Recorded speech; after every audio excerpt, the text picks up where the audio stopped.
I would like to welcome you to our 94th Summer Commencement Ceremony. I am Gene Hughes, Interim President at Eastern Kentucky University. I'd like to ask that you remain standing as the Eastern Kentucky University Quartet plays the Star-Spangled Banner, and Miss Emily Tullock leads us in the singing of My Old Kentucky Home.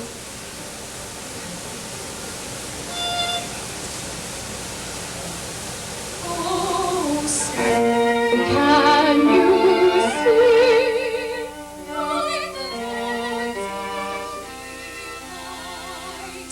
what so proudly we hailed at the twilight's last gleam? These bright stripes and bright stars from the pen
Please be seated.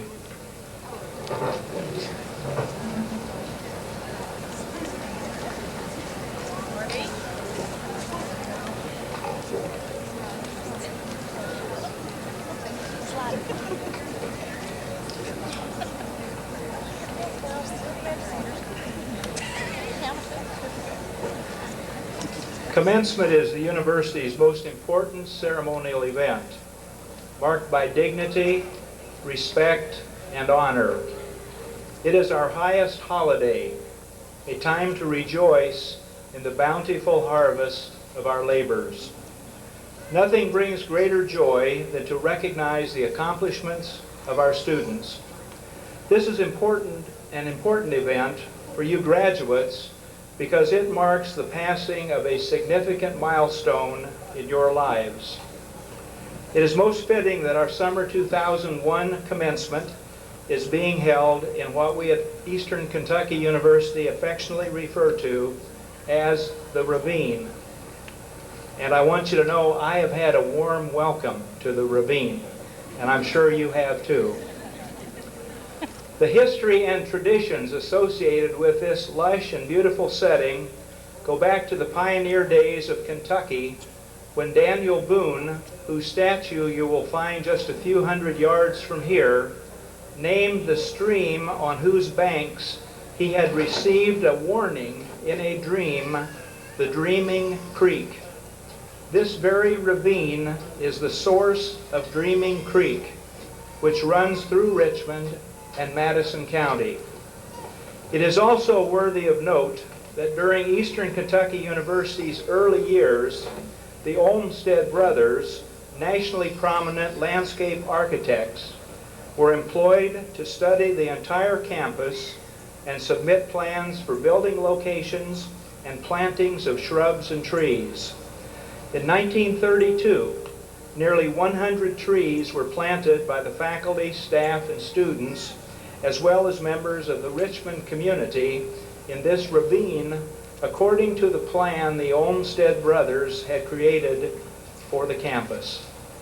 The founder of their firm, by the way, was Frederick Law Olmsted, the designer of Central Park in New York City and Cherokee Park in Louisville. From this lush ravine area in which we sit tonight, the campus beautiful gradually began to take shape. Rimmed around the ravine stands part of the fabric which makes Eastern so unique. Originally constructed in 1924 and named for Eastern's second president, John Grant Crabb, the library, off to my right, more than any other building on campus, symbolizes the institution's intellectual mission for students and faculty.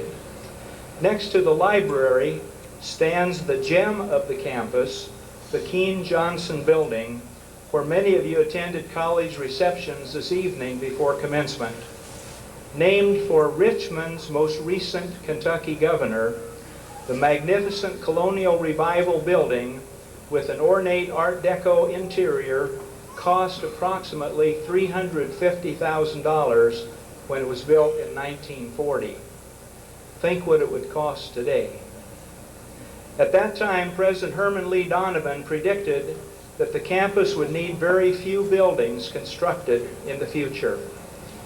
Until the 1970s, Keene Johnson served as the student union and, more importantly, the social and cultural center of the campus, enjoyed by both students and townspeople. Proudly perched in front of Keene Johnson stands an exact replica of Kentucky sculptress Enid Yandel's 1893 statue of the rugged frontiersman Daniel Boone. If you had attended Eastern Spring 1968 commencement, honorary degree recipient Fess Parker, the actor who portrayed Boone on television, gladly followed the tradition of rubbing Boone's left toe for good luck. Just as Boone was a pioneer, so was Jerry Sullivan, an original member of the Board of Regents, and perhaps the single most important person in lobbying for Eastern to be located in Richmond. Sullivan Hall, off to my left, the first dormitory built by the state in 1909, was named in his honor. As a point of interest, all the buildings I have mentioned tonight have received plaques from the Bluegrass Trust for Historic Preservation.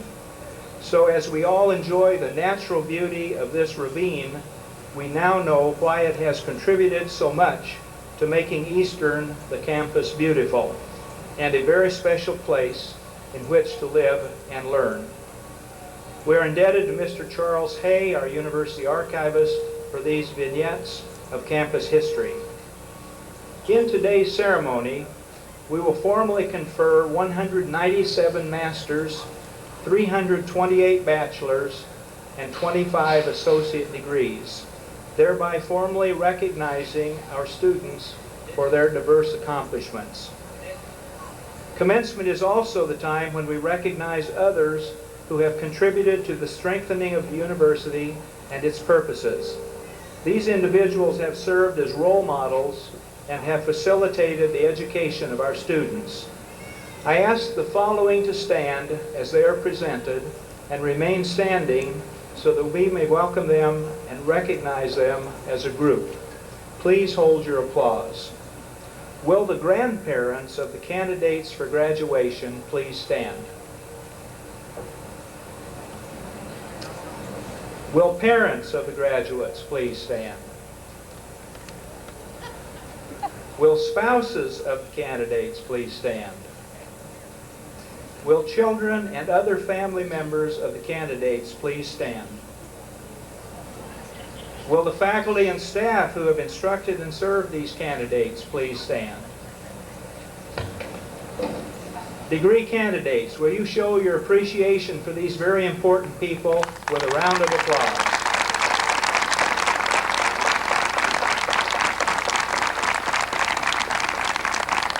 Please be seated. The governance of Eastern Kentucky University is vested in its Board of Regents.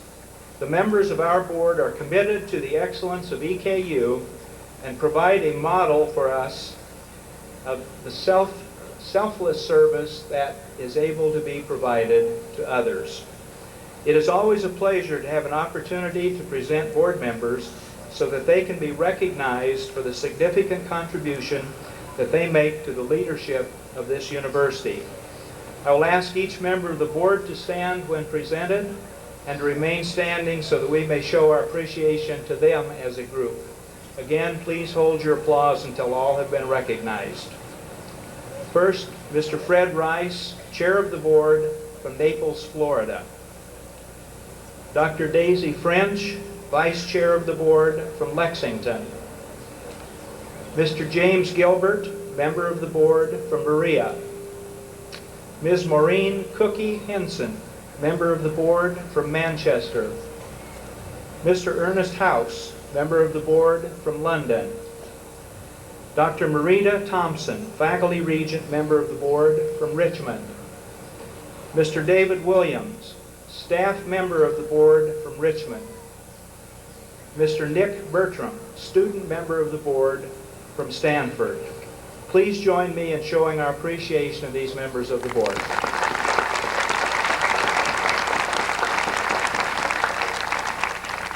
This time I'll ask Fred Rice, Chair of the Board, to come forward and greet our graduates.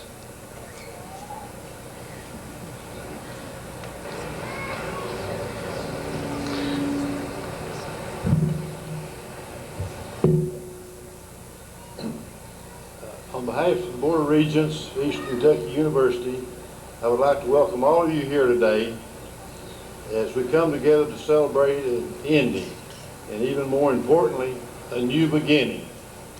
I'm pleased that so many of our graduates and their families and friends could be with us. I'm particularly proud to acknowledge so many first-generation graduates. Will all students who are the first in their family to earn a college degree please rise so we may congratulate your achievements with our applause.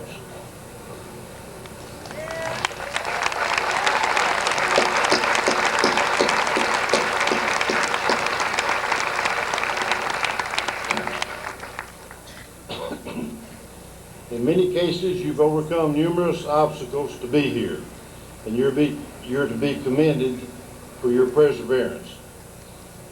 I can assure all of you that you have received an excellent return on your investment in post-secondary education here at Eastern. The value of your education does not end when you have that diploma in hand, but will continue to draw compound interest throughout your lives. I wish you well as you begin this new journey, and ask that you always happily remember your years at Eastern Kentucky University and come back to visit often. Thank you.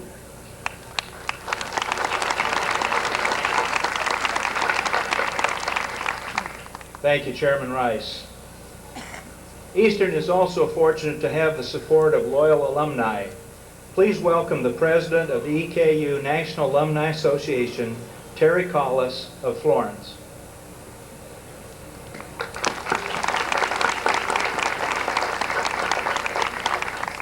Our sign language interpreters for the hearing impaired are Tim Claybaugh and Renee Welsh.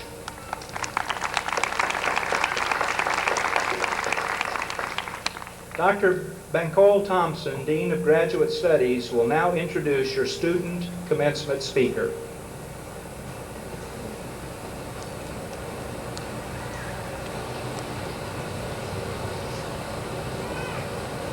Each semester, a member of the graduating class is selected for the honor of presenting an address on behalf of the class.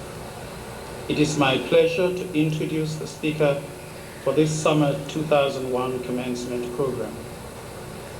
Elizabeth Metzger, a candidate for the Master of Science degree in Criminal Justice, received her undergraduate degree in Sociology from Berea College in 1992. Before coming to EKU, Mrs. Metzger worked for Kentucky Social Services and the Kentucky Early Intervention System, known as First Steps. As a graduate student, Mrs. Metzger has maintained a 4.0 GPA. She has been a graduate assistant in the Regional Community Policing Institute and a member of Alpha Phi Sigma, the Criminal Justice Honor Society. She has also been a manuscript reviewer for the Police Quarterly. The title of her thesis is Police Handling of Persons with Mental Illnesses and Development Disabilities. Mrs. Metzger is employed as an advocate specialist with the Kentucky Division of Protection and Advocacy. Among Mrs. Metzger's supporting family here today are her husband, Tim, her 4-year-old daughter, Hannah, and her in-laws, Carol and Lois Metzger. It is now my pleasure to present the student speaker for the summer 2001 commencement, Mrs. Elizabeth Metzger.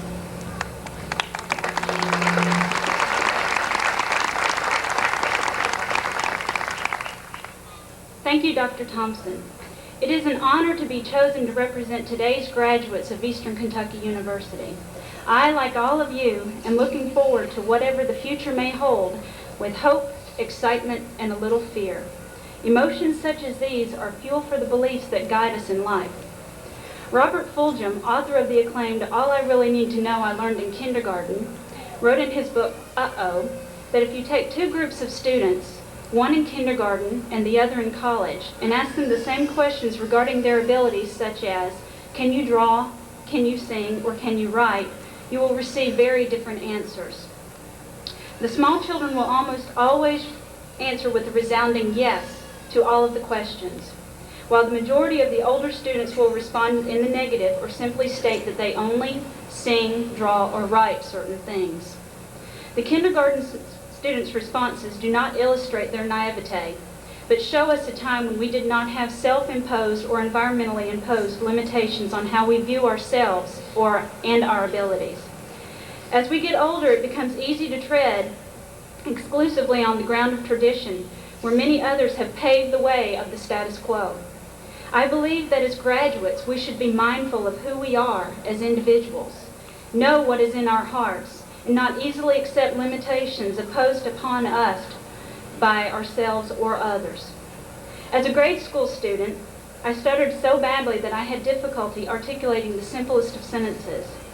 A school speech therapist told my mother that I would never be able to speak correctly, even with therapy. Based on this declaration, the school placed me in a class for children who had difficulties in learning. It was assumed that since my speech was so flawed, my learning processes were also.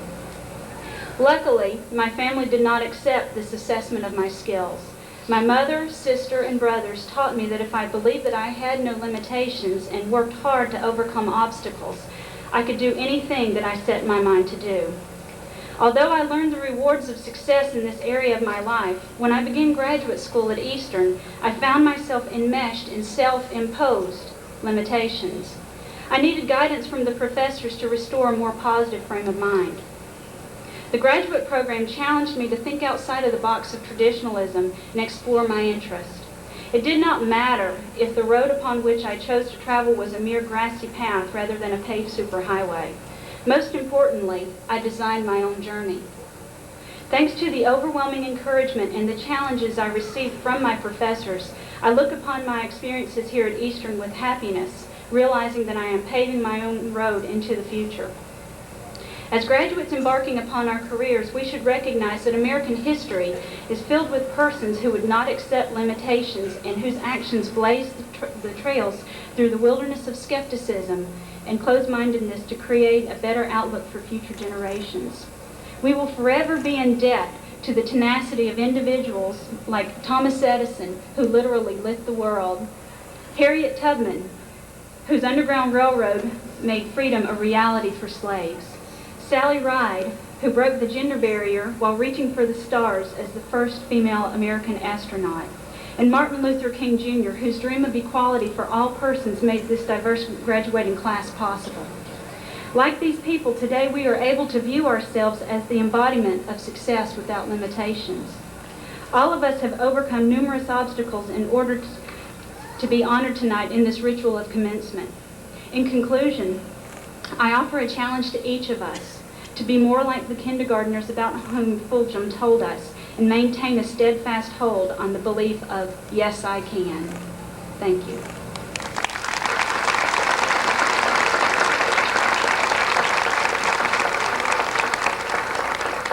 Congratulations, Mrs. Mettker, for that wonderful commencement address. President Hughes, I am pleased to introduce our commencement speaker, Dr. James Robert Miller, a native of Jacksonville, Florida. He moved to Macon, Georgia at the age of 6, where he lived until graduating from high school. He earned an undergraduate degree in philosophy from Mercer University, as well as another undergraduate degree in theology from the Southern Baptist Theological Seminary, before going on to earn a master's in philosophy from the University of Kentucky and a PhD in philosophy from Tulane University. After teaching appointments at the University of Kentucky, Tulane University, Georgetown College, and Western Georgia College, he settled in for a 30-year career here at Eastern Kentucky University, where he has provided leadership to the Department of Philosophy and Religion for 28 of those 30 years. Professor Miller has had several other lives as well along the way. Over a 16-year period, he served as pastor of 3 different Baptist churches in Alabama, Indiana, and Kentucky. More recently, he has started a vineyard where he happily edits American Wine Society news and waits for his grapevines to mature and to begin to produce their bountiful harvest. During his academic career, he served on a task force that was appointed by Governor Bretton Jones to study the teaching of religion in public schools, and he was recently appointed by Governor Paul Patton to serve on the Citizens Advisory Commission for the Bluegrass Army Depot. It's my distinct pleasure to introduce to you our colleague, Professor Emeritus Bob Miller, who has enlightened and entertained us, amused us and bemused us, but above all, challenged us to value the life of the mind for more than 3 decades here at Eastern Kentucky University. Professor Miller.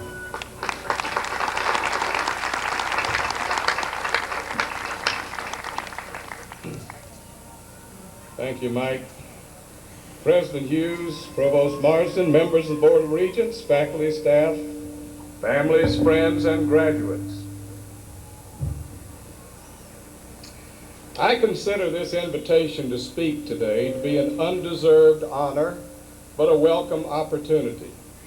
Now, the good thing about receiving this undeserved honor is that it will surely make the rest of the faculty here today feel truly humble.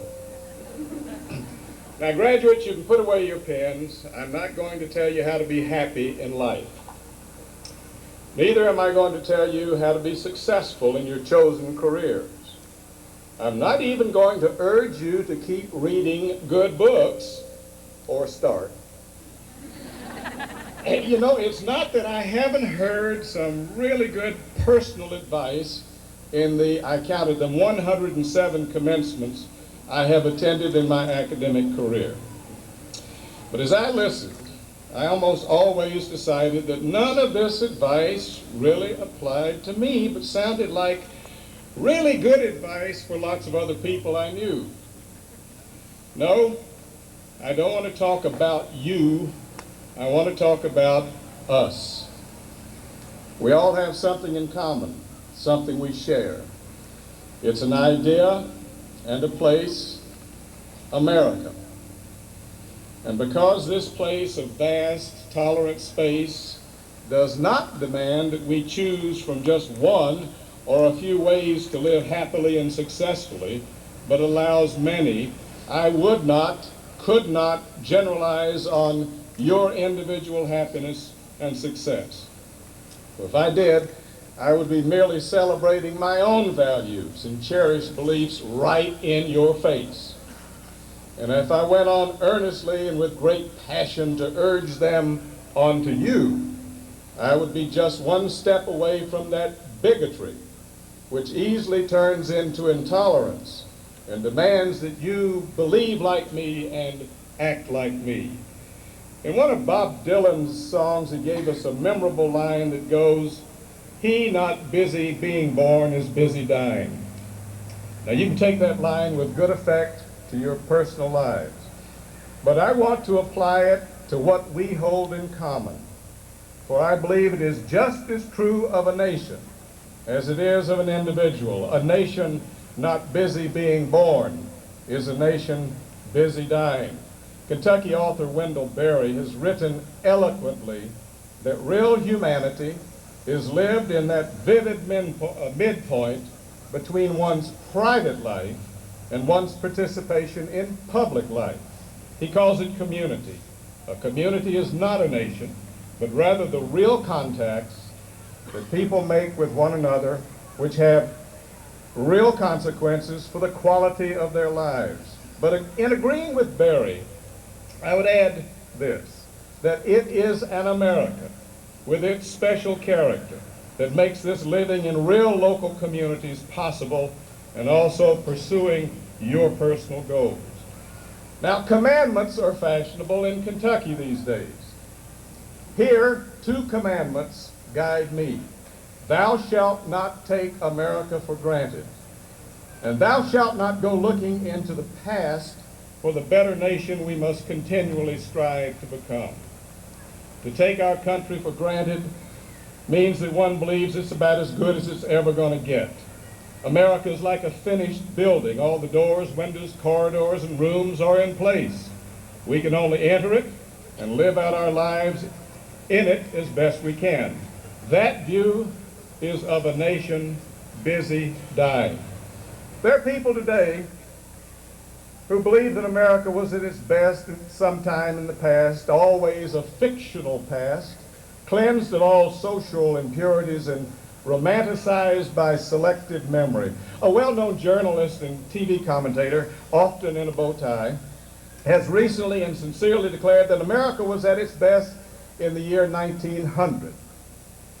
I remind you that in 1900, working conditions in factories and mines were deplorable. Wages were so low that children were forced to work so that families could survive. And a 14-hour day was common. Women could not vote, and black men, for the most part, were either too poor to afford the poll tax or were afraid to appear at polling places. In 1900, lynchings were still fashionable in some states, and aggressive industrialists viewed what we now call the environment as just dumb natural resources to be plundered. I think that the many loud, strident voices calling for America to turn back to some fictional, idealized past are actually wishing for themselves a miserable future. An America not busy being born is an America busy dying. I want to ask you graduates 3 questions about us. And I sincerely believe that your answers will affect everything you do for the rest of your life in America with us. First, when you toss your cap in celebration today, are you willing tomorrow to play a role in an America still being born politically? The American eagle on a quarter and somewhat on a dollar bill is perched. It ought to be flying, because change is not only our inherent destiny as a country, it is an essential part of our strength. We are racially, ethnically, and religiously a continually changing people in a changing world. If we could perch like an old eagle on old problems, old solutions might work. But new social needs arise and new solutions are needed. We are still being born politically in many important areas. How we finance our political campaigns, how we provide Social Security and health care, the role of government in medical research, how we relate to other countries on the environment, and on many other issues that affect all of us, not indirectly in this interconnected world, but directly. I want to make here two wishes of mine known to you that will never come true, and also to offer a proposal which is so obviously needed that it is frighteningly weird that we've not done it already. Now, one wish is that every college-educated person in this country would pledge never to cooperate with a pollster on anything: breakfast cereal, motion pictures, favorite music, but most especially politics. Polling is perverting our political system. Polling results are telling candidates what to think, what to believe, and what to say. Now, that's a sorry way for politicians to come by their principles. So if someone calls you on the phone and asks you how you're going to vote, forfeit that brief moment of fame and tell them that you're voting for the candidate of the dark side of the moon party. Now, we'll never outlaw these polling pests, but we can sure foul up their statistics if we try. Now, a second wish is this: every college-educated person in this country would treat radio and TV campaign ads for what they really are: jokes from outer space told by hired aliens. No matter your political persuasion, start laughing every time one comes on, especially if you're in a room full of people, but most especially if your children are present. Laugh uncontrollably. Don't explain, just laugh till the tears run down your face. We will probably never outlaw these silly joke ads, but this is America, and I can laugh if I want to. And the next generation, your children, might just get the point, and real campaign finance reform might be possible. Now, here's my realistic proposal, which I think we ought to do. The most technologically advanced and richest nation in the world, the United States of America, inflicts on its citizens one of the most backward voting systems imaginable. For national elections, we get one Tuesday in November. Tuesday is a work day for most people. Get off from work, dash to the polling place, stand in a long line. Who's cooking dinner? Who's taking care of the children? The poll closes at 6. Forget it. Too much trouble. Drive on. No wonder 60% of eligible voters is a good turnout in this country. That's still a D-, and you wouldn't be sitting here today with that kind of average. You know that most Americans lived on farms when Congress set the first Tuesday in November as the date for national elections. Crops were laid by, and a leisurely trip by horse and buggy to the polling place was something of a social event for the men.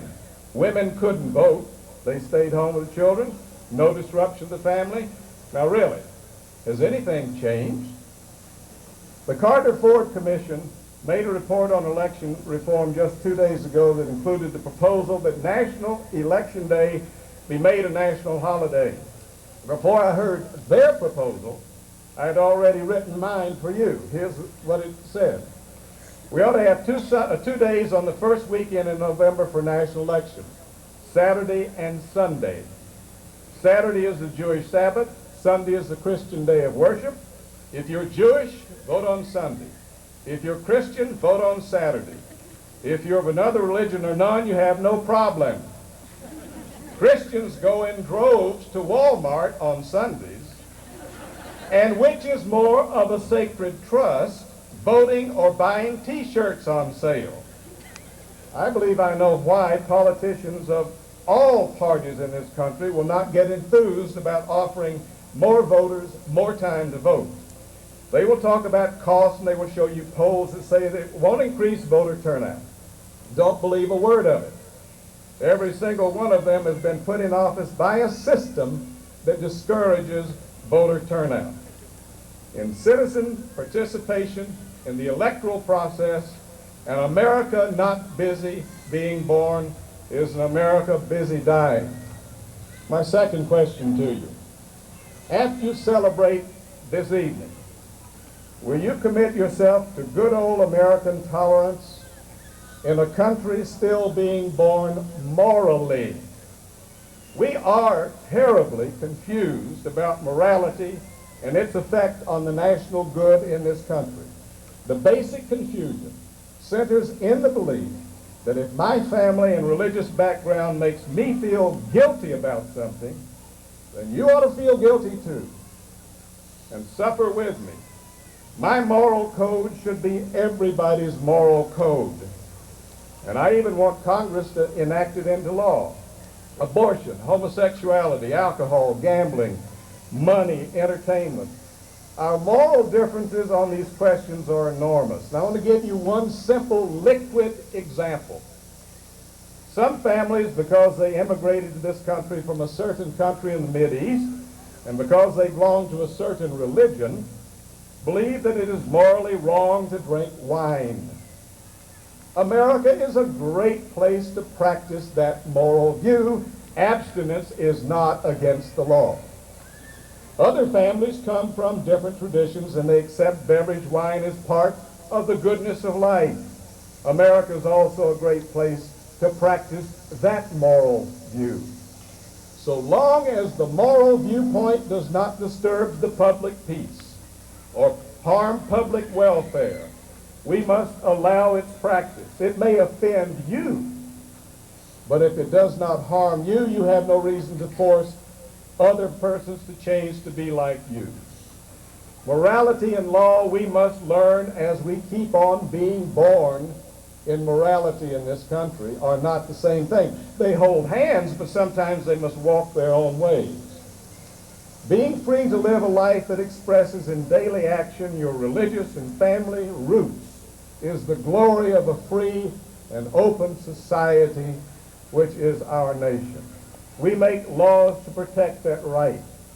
But since family backgrounds and religious beliefs in America are many and varied, our laws must incorporate tolerance for many personal moralities rather than force conformity to a majority view. Our nation not being born in greater tolerance of different moral outlooks is a nation busy dying. My third and last question to you.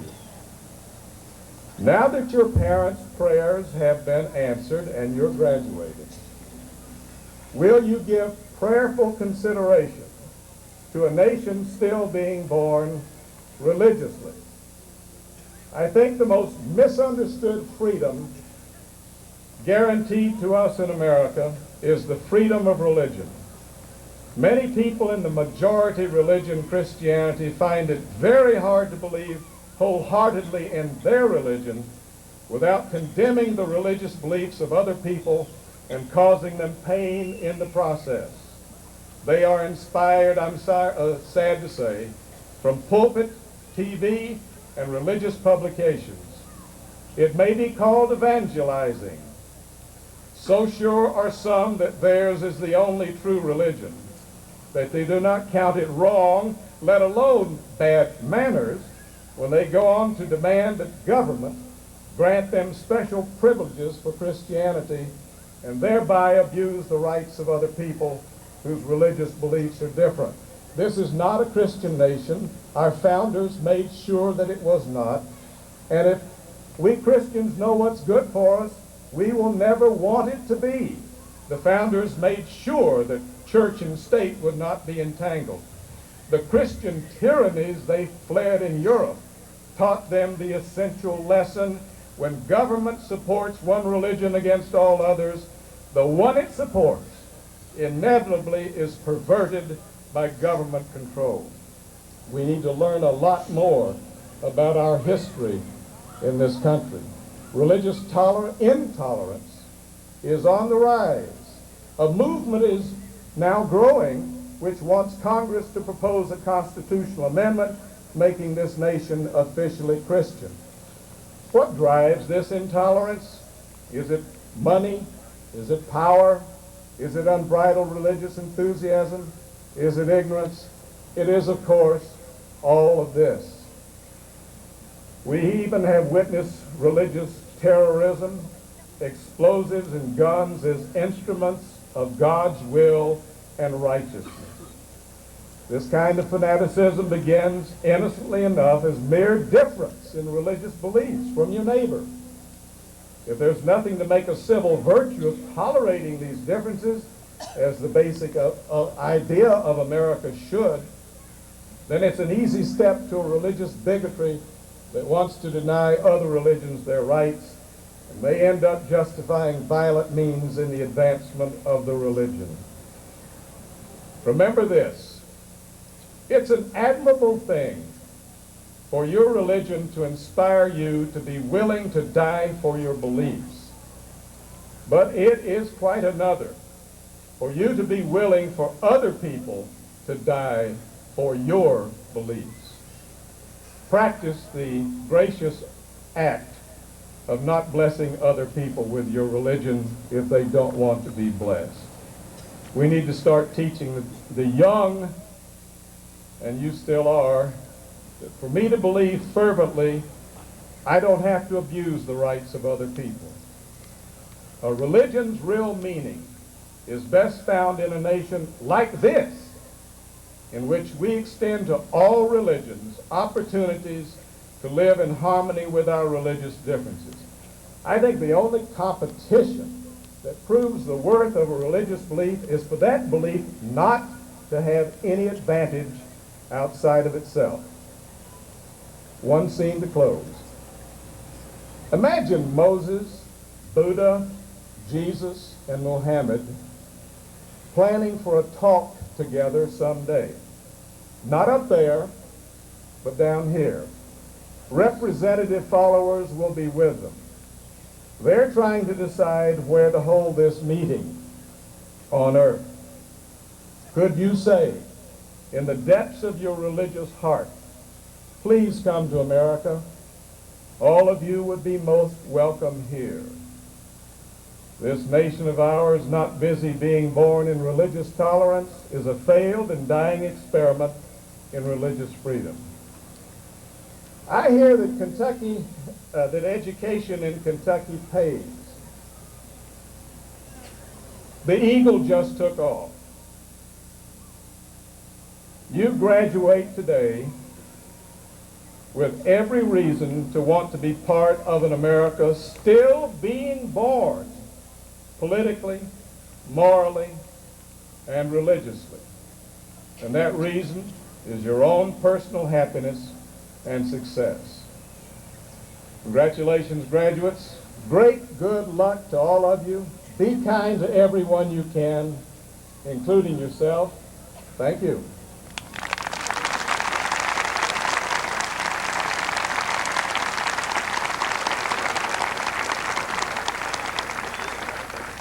Thank you, Professor Miller, for that wonderful and thoughtful address.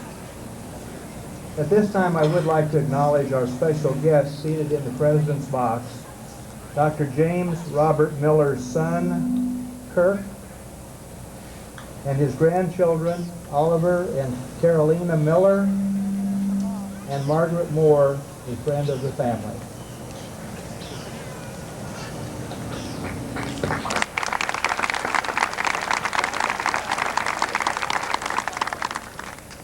Dr. Michael Marsden will now continue the formal conferring of degrees ceremony. President Hughes, the deans of the colleges will join me in presenting the candidates for the graduate and undergraduate degrees. Associate Dean Gary Kunnerman will present the candidates from the College of Arts and Sciences.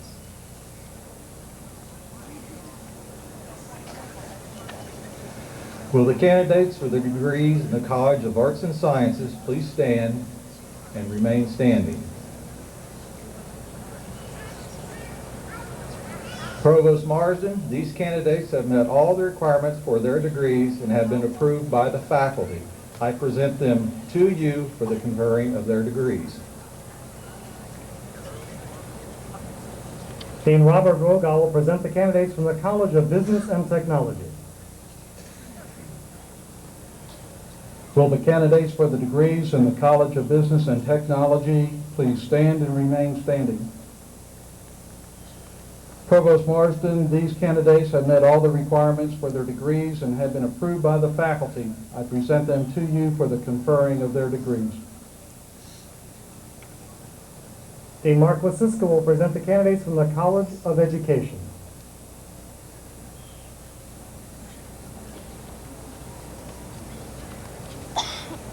Will the candidates for the degrees in the College of Education please stand and remain standing?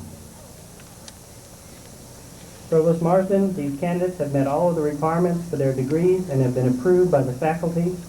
I'm pleased to present them to you for the conferring of their degrees. Dean David Gale will present the candidates from the College of Health Sciences. Will the candidates for the degrees in the College of Health Sciences please stand and remain standing? Provost Marsden, these candidates have met all of the requirements for their degrees and have been approved by the faculty. I present them to you for the conferring of their degrees. Dean Gary Cordner will present the candidates from the College of Justice and Safety. Will the candidates for the degrees in the College of Justice and Safety please stand and remain standing?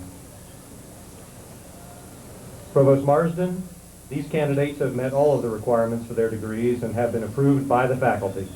I present them to you for the conferring of their degrees.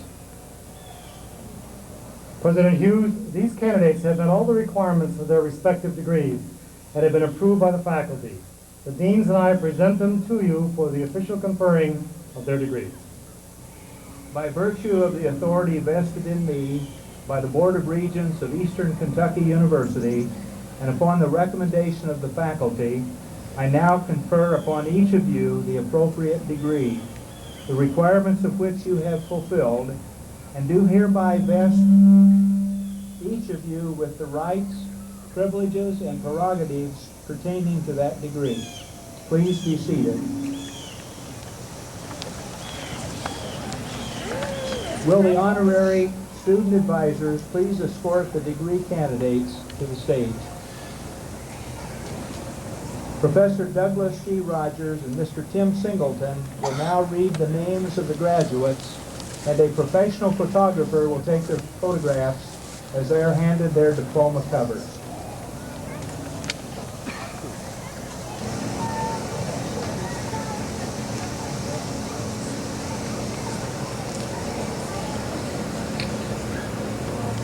From the College of Business and Technology, Master of Business Administration, Bradley Dale Johnson.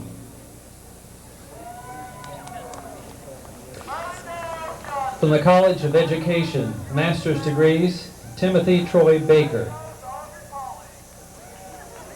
Bachelor of Arts, Christina Marie Phelan. Allison Page Morgan. Amanda Jo Kendall.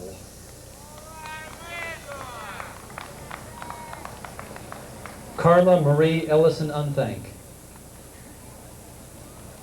Daniel Adam Lodge. Masters of Education, Tracy Ann Alexander. Daniel Paul Pricopa. Chastity Yvonne Ross. Christine Alicia Sams. Masters of Education, June Lorraine Black. Charles Zachary Strunk. Dawn M. Bug. Bachelor of Business Administration, Terry Allen Adler.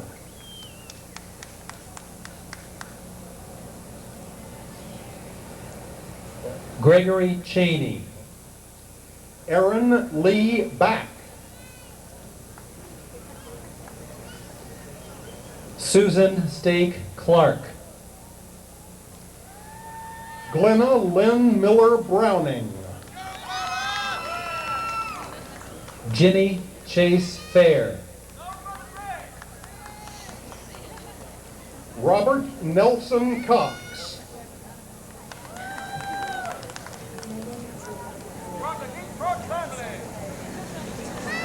Teresa Ann Foster. Megan Elizabeth Zor. Todd Clifford Ireland. Christy Ann Farley. Jennifer Ballard Long. Sandra Lynn Godby. Denise L. Minor. Nicholas David Gregory. Stephanie Shortridge Rice. Stacy Lynn Harness. Mary Ann R. Sowers.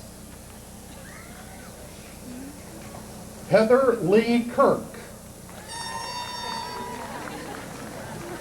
Richard B. Terry. Sesame Combe.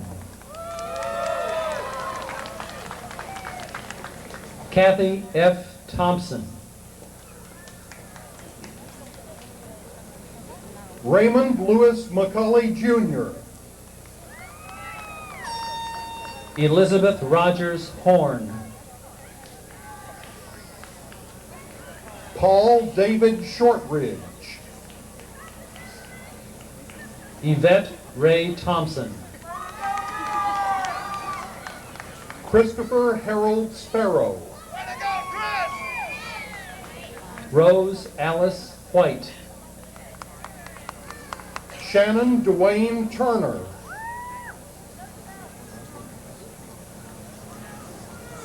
Teresa Rose Markert. Leslie Suzanne Witt. Angela Michelle Reed. Catherine Marie Yazel.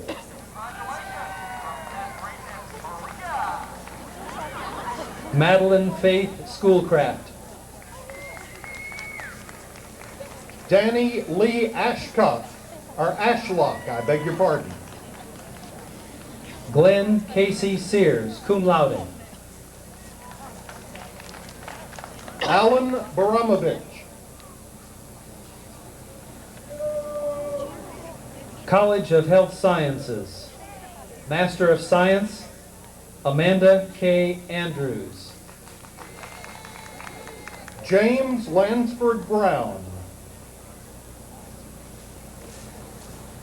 Janet Elaine Backert. Michael Adam Dant. Ashley Morgan Buren. Scotty Edward Davis, graduating summa cum laude. Rhonda Sue Cross. Blake Davis Easter. Stuart Marshall Curry.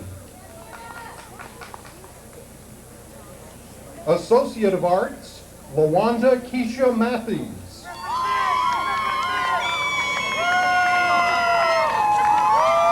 James Bradley Ledford. Darlene S. Stocker. Amy Michelle Massey. Associate of Science, Steve Brian Pruitt. Ellen H. McMahon.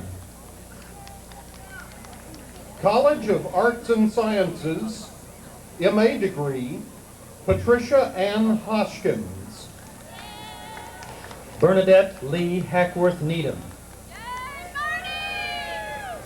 George Gill Hunter IV. Carol M. Schilling. Ida Atiano. Dina Nicole Smith. Leif Erickson Rigney. Brenda K. T.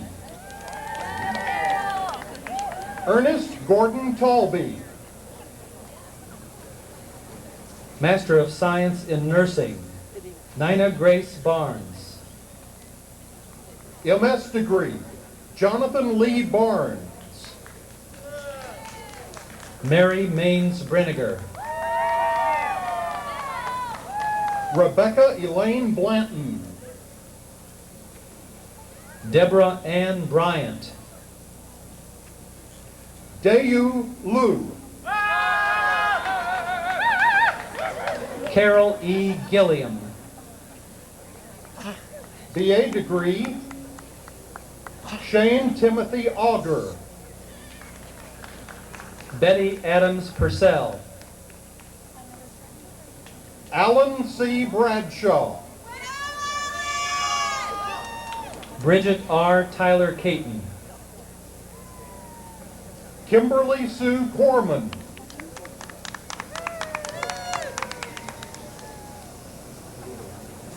Bachelor of Science, Tulu Yenka Aditaran.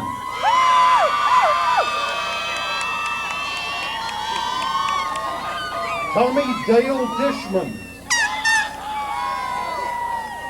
Jamie Michelle Garner Albert. Lee Carolyn Ferguson. Virginia Sage Allen.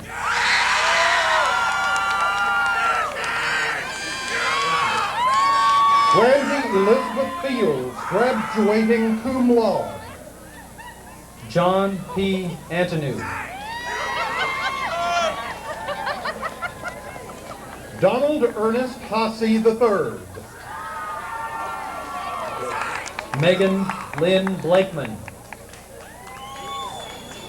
Deborah Jean Iglesias. Stacy Lynn Bodner. Kathy M. Eisen. Christy Lynn Bogashevsky. Carly Ray Kolb. Jenny Lynn Brockman. Tina Denise Rousey. Casey Lynn Chatham. James H. Taylor. Ashley Carol Collins. Melissa Suze Wackenberg. Hope Rochelle Combs. BM degree, Christopher Craig Combest. Jessica Nicole Creekmore. BS degree, Misty Allen Barker. Deborah Jo Edwards, graduating cum laude.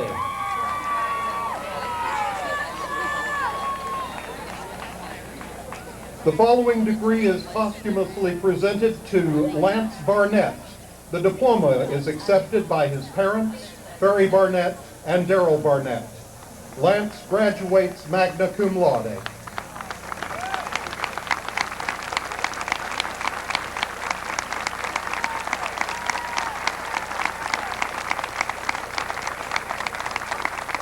Lisa Ann Frazier. Tracy Renee Coleman. Megan Marie Garrett. Stacia Lynn Dial. Thomas Jeffrey Hall. Frank James Donnelly. Judy K. Hargis. Kevin Joseph Hatter. Julie Ann Hibbs. Amy Suzanne Isham. Melissa Danielle Hines. Angela Gail King.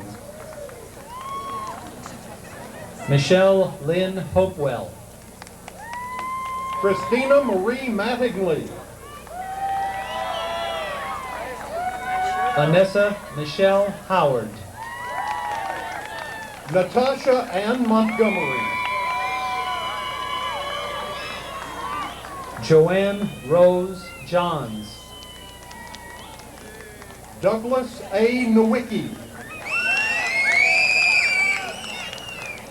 Adam Dale Keller. Marty Beth Tolliver. Kirsten Elizabeth Krall. Kelly Nicole Botel.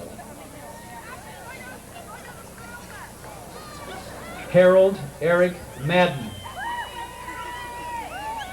BSW degree, John W. Redner. Leslie Shane Maiden. AA degree, Rachel Nicole Walls. Jean Mason. Master of Science, Ryan Keith Baggett. Kyle Patrick McCune. Ebony Monique Brown. Sarah Lindsay Mesher. Sharon Marie Fall. John W. Miller. Joseph A. Gambino. Way to go, boy. You go, George. Jessica R. Mueller. Elizabeth Monroe Metzger. Natasha Lee Newton. Daniel Scott Miller. Elizabeth Ann Paris. Emily S. Mullins. Give me a shot, Ward. Hey, Ward. Lee Allen Perigin. Michael V. Rapella.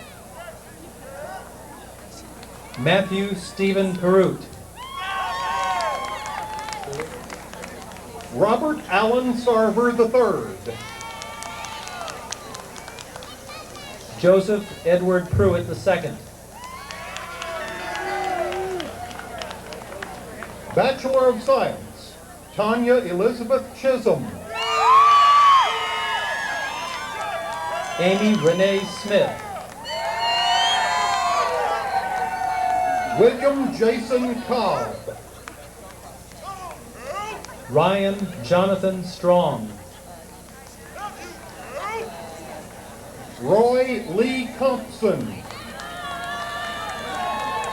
Laura Ann Tilley. John William Garrison. Melissa Carol Tipton. Jeffrey John Heyer. Amber Michelle Ty.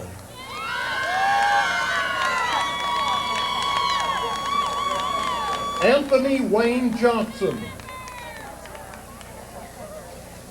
Jennifer Marie Vest.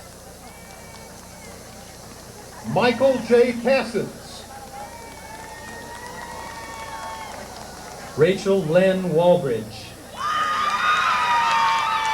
Cindy Jane Kincannon. David Hainsworth Washington. Carrie J. Kingston. Erin Elizabeth Way. Melissa Renee Martin. Tiffany R. White. Michael Joseph Palucci. Stephen Lee Williams. Robert Russell Shaw, Jr., graduating magna cum laude.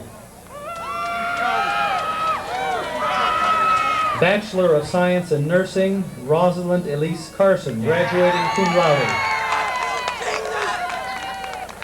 Associate of Science, Jason William Donnelly.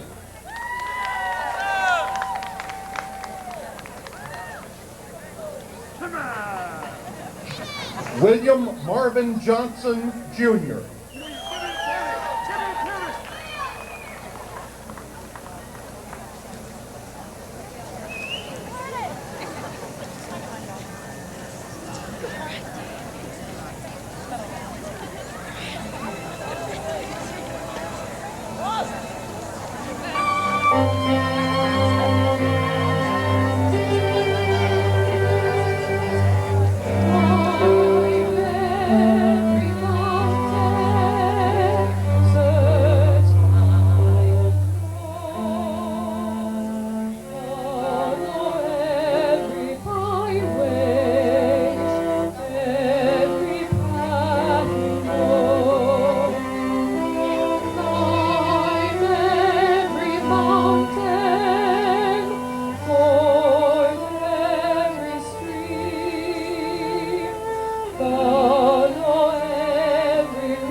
I would like to take a moment to thank the Eastern Kentucky University String Quartet under the direction of Dr. Mark Chambers and Miss Emily Tulloch for the music they provided for this beautiful ceremony. I would also like to recognize our mace bearer, Dr. Geraldine Polvino, who recently retired after 35 years of distinguished service to Eastern Kentucky University.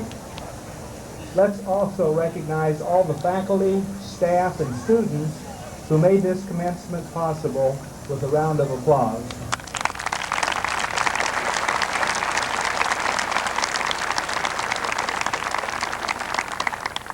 Graduates, it is now the moment, if you have not already done so, to switch your tassels from the right to the left.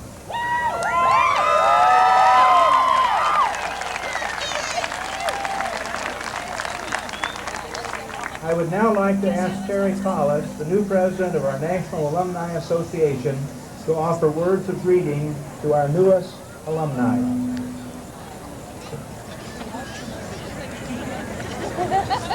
Congratulations, alumni.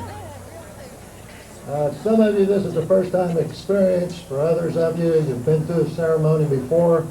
Regardless of which one you are, you're now part of a 90,000 plus graduates that have preceded you. Each of you are aware of the personal sacrifices you've made and the challenges you've overcome to be here today. So along with your family, friends, faculty, the Alumni Association welcomes you, congratulates you, welcomes you to the EKU National Alumni Association. Congratulations.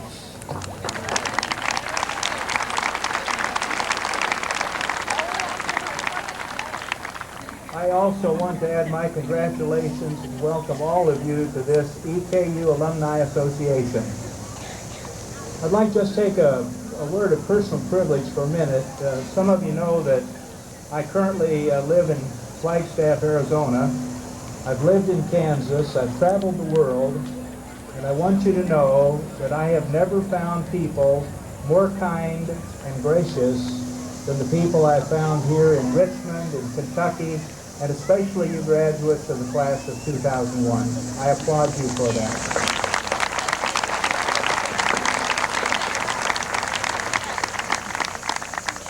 A videotaped copy of this commencement will be available in a few weeks.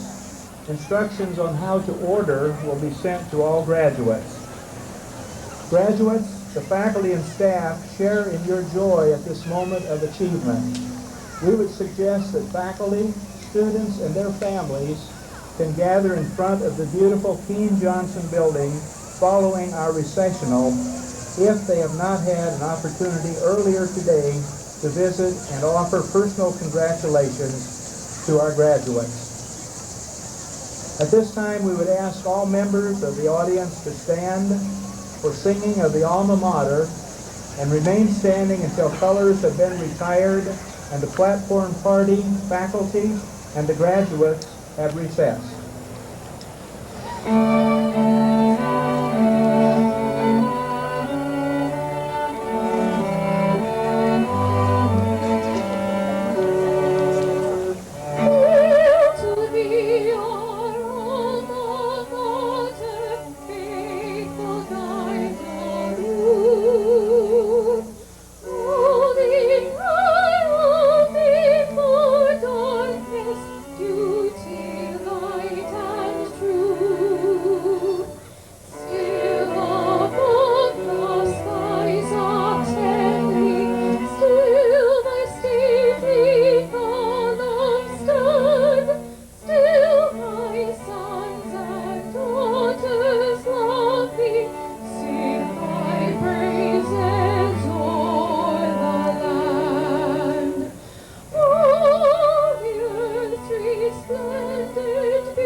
Ladies and gentlemen, the President of the United States reposes special trust and confidence in the following Eastern graduate, Adam Keller. He is therefore commissioned as a second lieutenant in the United States Army. Raise your right hand and repeat after me. I do solemnly swear or affirm that I will support and defend the Constitution of the United States against all enemies, foreign and domestic, that I will bear true faith and allegiance to the same, and that I take this obligation freely, without mental reservation or purpose of evasion, and that I will well and faithfully discharge the duties of the office upon which I'm about to enter. So help me God. Congratulations.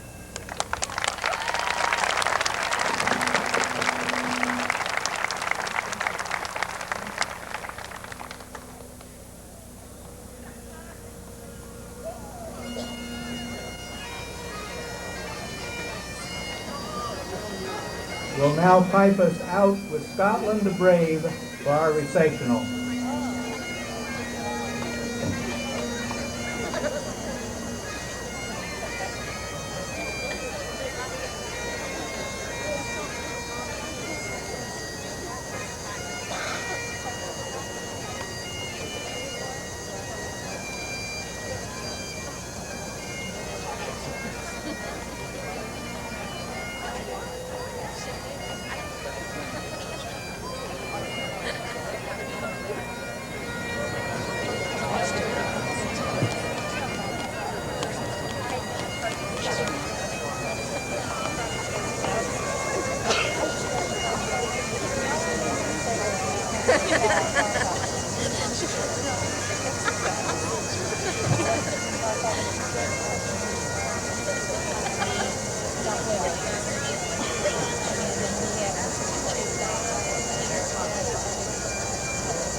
And there you go. There's the motivation. Our boy.